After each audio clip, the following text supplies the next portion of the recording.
So let us now start with the introduction to technical analysis. What is technical analysis? It's the analysis of price and volume.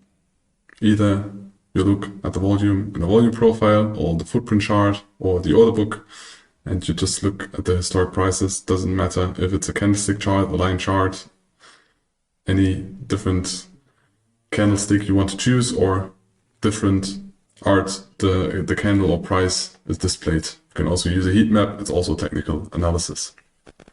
And we analyze the movements, the logic, and try to find repetitive patterns to make investment decisions or financial decisions based on that. What are the typical classical patterns? There are a lot of them which are purely pattern based on, most of the time, a line chart or a candlestick chart. Those are the basic patterns you see in a lot of broker education, online forums. It's like double bottom, triple bottom. It's also triple top, double top. Head and shoulders. You have like triangles where price trades into closer ranges. You have like flags, slightly shifted flags or balanced flags. You should know that they are there. It's not the way we analyze, it's not the way we trade. A lot of people do. We think you can make everything working in the markets, but it's not the way we trade, but still we want to implement it. And you should know that those patterns exist, but we don't use them. But it's important to know them, because if you want to understand the logic we trade, it's good to know why maybe there is a double bottom and why we think that a double bottom is not a strong signal. Our approach is more in the direction of the auction market theory. So it's more logic based than just a pattern, and we have a logic behind it. It's not just, oh, we see a pattern and now we repeat it.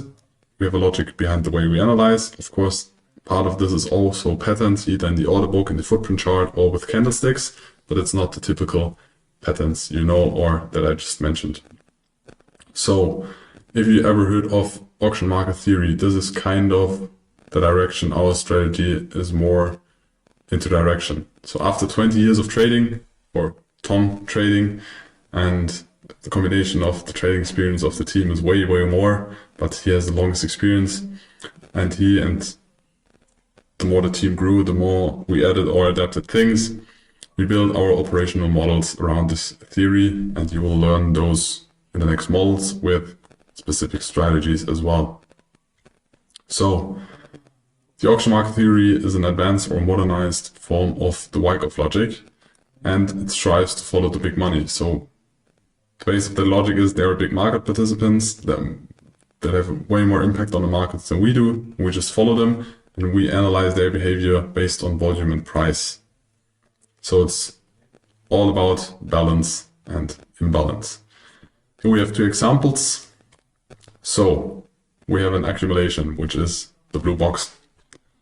And then we have a markup, which is a perceived value shift, as we had in the previous in the previous session. And then at some point we will have a reaccumulation, because their market participants agree on a price or a price range. Then we have again markup, distribution, then we have a markdown, then we have a redistribution, and then we have another markdown. So this is all the market exists out of. Of course, you can simplify this even more, and it's more complex. Those are just models, but we still need to explain them. Because the logic behind this is, we have a range, so we have like an accumulation, reaccumulation, or distribution, where we have balance and fair value, and then we have an imbalance. And this imbalance is just, you have either more buyers or sellers. Doesn't matter which, you just have an imbalance, and that's why price is moving. Until at some point, market participants gonna agree again. So balance is created with fair value. And after balance phases, you at some point will get imbalance again in all the markets. Most of the markets work that way, or you can categorize all markets that way. That is the base logic you should understand to Wyckoff or the auction market theory. Now we'll continue with the trading styles and trading strategies.